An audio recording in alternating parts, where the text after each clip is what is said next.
I'm about to show you an AI that can read an entire book in 1 second. Not a chapter, not a summary, the whole thing. Every word, every character, every single plot twist, it absorbs and understands it instantly. Imagine it listening to a 6-hour audiobook and not missing a single detail from the first minute. Or what if it could analyze a company's entire code base? Thousands of files, hundreds of thousands of lines of code, all at once. Well, this isn't science fiction anymore. This is real.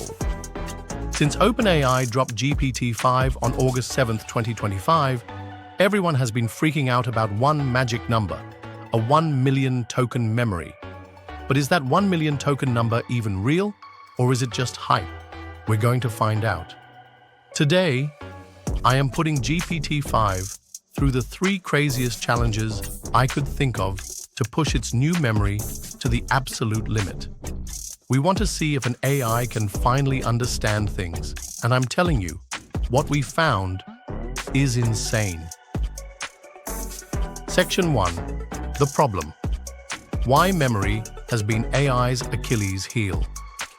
Before we get to the challenges, you need to understand why this is such a big deal. Every AI you've ever used has hit a giant wall called the context window.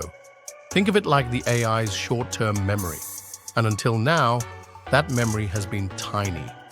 You've felt this before. Have you ever been in a long chat with an AI and an hour later, it completely forgets the genius idea you had at the beginning? That's a tiny context window. Has an AI ever summarized a long document but only focused on the last few pages? That's because it literally couldn't see the beginning anymore. For people who code, it's been a total nightmare.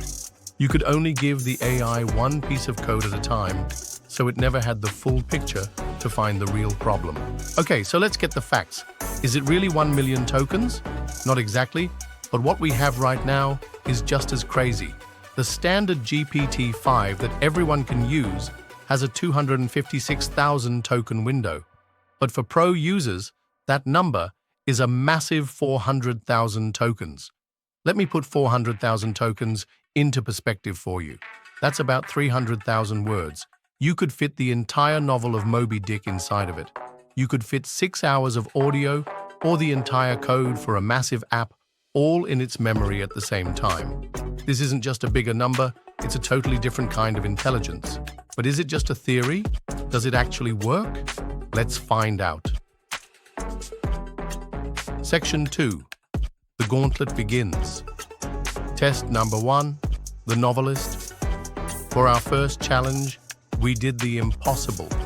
We tested its understanding of literature.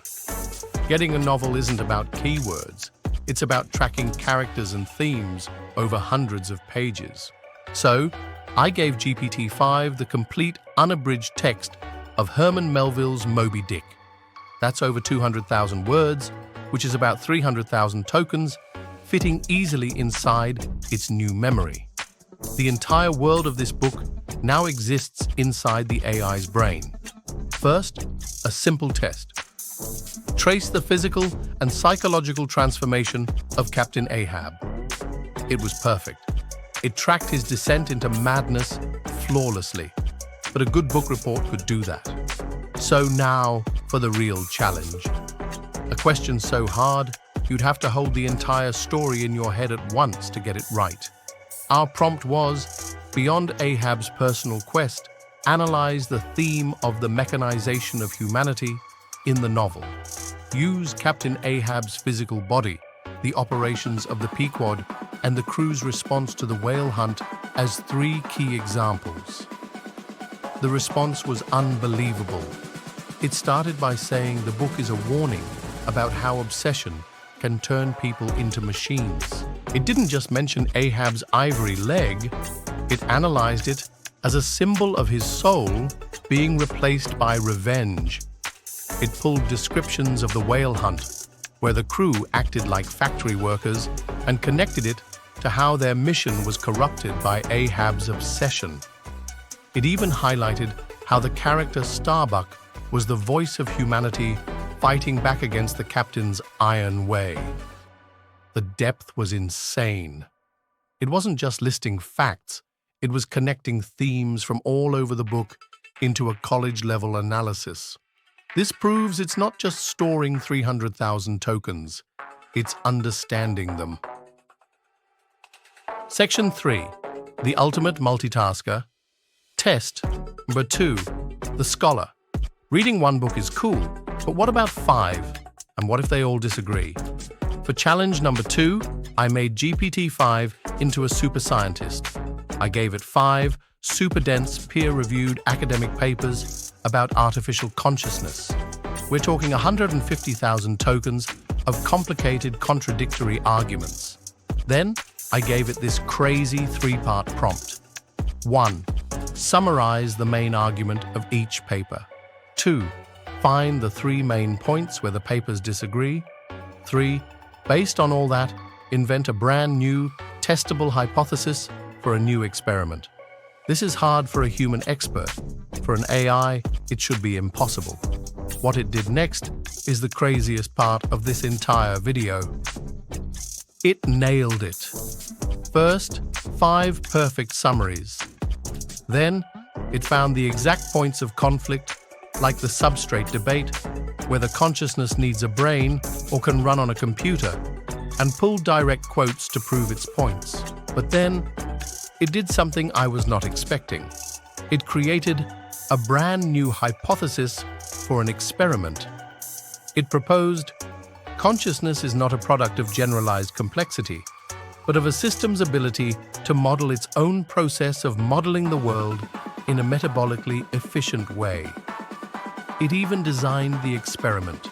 Build 2 AIs, but train one to be super energy efficient, forcing it to create mental shortcuts, kind of like a human self. This is mind-blowing.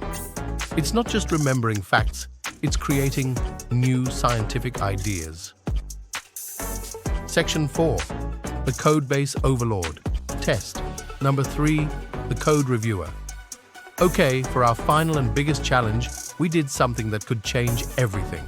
We tested it on code. I gave it the entire codebase for a real-world, open-source data visualization app.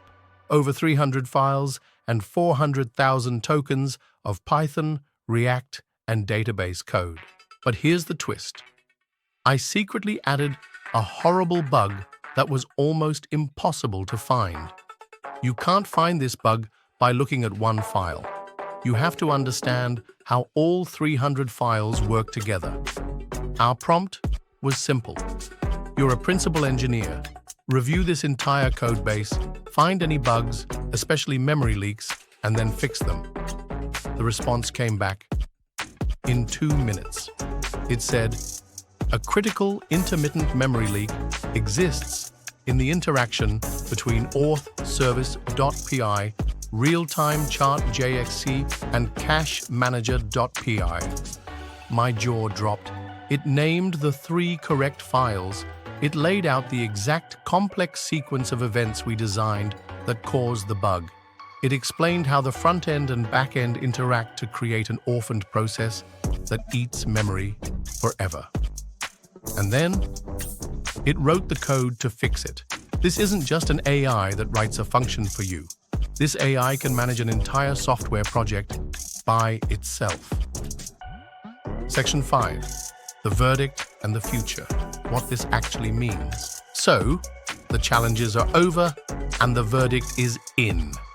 GPT-5's massive 400,000 token memory is not just a bigger number. It's a new kind of intelligence.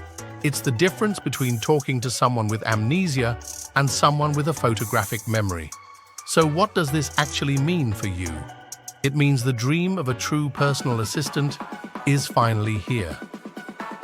Imagine an AI that has read every email and document you've ever written and can answer any question about them instantly. For students, you could upload all your textbooks and lecture notes and have a personal tutor who knows the entire curriculum. For coders, this changes everything. Your job won't be writing code anymore, it'll be telling the AI what to build. And how does it do all this? it seems to be a team of AIs. A smart system figures out if your question is simple or hard. For our crazy challenges, it used its most powerful thinking pathways to get those incredible results so fast. We are at a turning point. The biggest wall for AI has always been memory. By destroying that wall, OpenAI didn't just build a better language model, they built a platform for a new kind of thinking. The tests we ran today are just a peek into a future where it's so much easier to make your ideas a reality. We saw it analyze fiction, debate science, and fix software. But now, I want to know what you would do. What is the first thing you would test with a 400,000 token memory? Would you give it every script from your favorite TV show and ask it to write a new season? Would you upload your entire journal and ask it for life advice?